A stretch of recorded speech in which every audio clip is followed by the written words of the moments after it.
Assalamualaikum warahmatullahi wabarakatuh. Selamat datang di mata kuliah Psikologi Konseling Manajemen Pendidikan Islam STAI Rodotul Ulum Ar-Rahmaniyah dengan judul video Konsep Sejarah dan Relevansi Psikologi Konseling dengan Dunia Pendidikan Islam. Setiap individu memiliki potensi dan hambatan psikologisnya yang berbeda-beda, sehingga psikologi konseling hadir untuk membantu individu dalam memahami permasalahannya, meningkatkan potensi yang dimilikinya, juga membantu individu untuk dapat menyelesaikan masalahnya secara adaptif dan bermakna. Psikologi konseling adalah cabang ilmu psikologi yang mempelajari proses pemberian bantuan kepada individu agar mampu memahami dirinya sendiri, mengambil keputusan, mengembangkan potensi, dan mengatasi permasalahan kehidupan secara mandiri. Dalam perspektif Islam, konseling juga diarahkan untuk membantu manusia kembali kepada fitrahnya sebagai hamba Allah yang beriman dan berakhlak mulia. Tujuan psikologi konseling adalah 1. Membantu individu mencapai kesejahteraan psikologis. 2. Meningkatkan kemampuan memecahkan masalah. 3. Mengembangkan potensi diri serta membantu pribadi yang sehat secara mental dan spiritual. Perlu digarisbawahi di sini adalah konselor hanya sebagai fasilitator saja, membantu siswa memetakan masalah. Keputusan akhir tetap berada di tangan konseling, bukan pada konselornya. Konseling dalam pendidikan meliputi konseling keluarga, konseling karir, konseling sosial, konseling perkembangan, dan konseling kesehatan mental. Dalam lembaga pendidikan Islam, layanan konseling mendukung perkembangan akademik siswa, sosial, emosional, dan spiritual peserta didik. Ranah psikologi konseling sejatinya tidak hanya dipakai di lembaga pendidikan saja, namun juga di lembaga-lembaga lainnya seperti di rumah sakit, di lembaga sosial, lembaga hukum, maupun perusahaan-perusahaan yang memang membutuhkan layanan psikologi konseling. Psikologi konseling muncul pada awal abad ke-20 seiring dengan munculnya gerakan vokasional.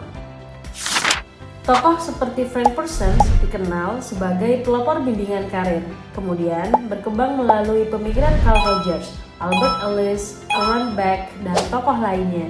Dalam tradisi Islam, praktik pendampingan melalui nasihat, musyawarah, dan pembinaan akhlak telah dikenal sejak zaman Rasulullah Muhammad SAW sebagai bentuk bantuan psikososial dan spiritual.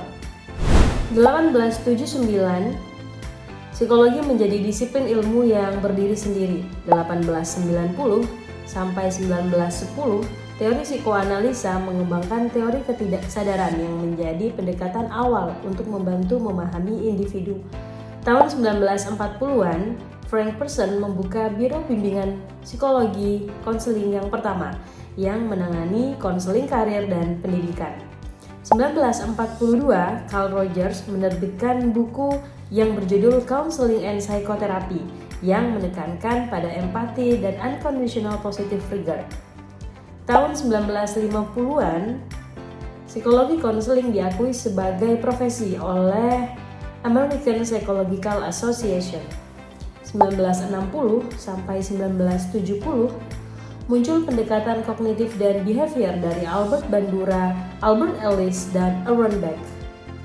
1980 hingga 1990 ada konseling multikultural yang mengharuskan konselor untuk memahami latar belakang perbedaan budaya, agama, gender, dan etnis yang dimiliki oleh konseling.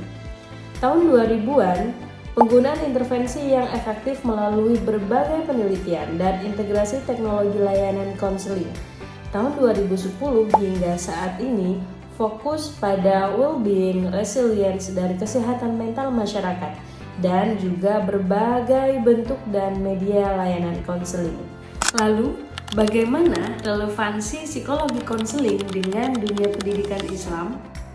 Psikologi konseling dan ajaran Islam memiliki tujuan yang selaras, yaitu membantu individu mencapai kehidupan yang lebih baik melalui pengembangan potensi, pengendalian diri, dan pembentukan akhlak mulia. Nilai-nilai seperti sabar, syukur, ikhtiar, tawakal, dan muhasabah dapat menjadi landasan dalam proses konseling Islami. Al-Quran tidak menggunakan istilah konseling secara eksplisit, tetapi banyak ayat yang mengandung nilai-nilai dan prinsip yang sama dengan konseling, seperti dalam surat Al-Imran 159 yang berbunyi, A'udzubillahi minasyaitonirrajim, Bismillahirrahmanirrahim. Fabima rahmatin minallahi lintalahum walau kunta fawwan ghalidhal qalbi lam faddu min hawlik fa'fu anhum wastaghfir lahum wasyawirhum fil amr fa idza azamta fatawakkal 'alallah innallaha yuhibbul mutawakkilin. Ayat ini menunjukkan pentingnya musyawarah, empati, dan penghargaan terhadap individu dalam proses membantu mengambil keputusan. Demikianlah pembahasan psikologi konseling dengan subtema konsep, sejarah, dan relevansinya dalam dunia pendidikan Islam. Semoga ini menjadi dasar terlaksananya konsep psikologi konseling di dunia pendidikan Islam. Terima kasih atas perhatiannya. Wassalamualaikum warahmatullahi wabarakatuh.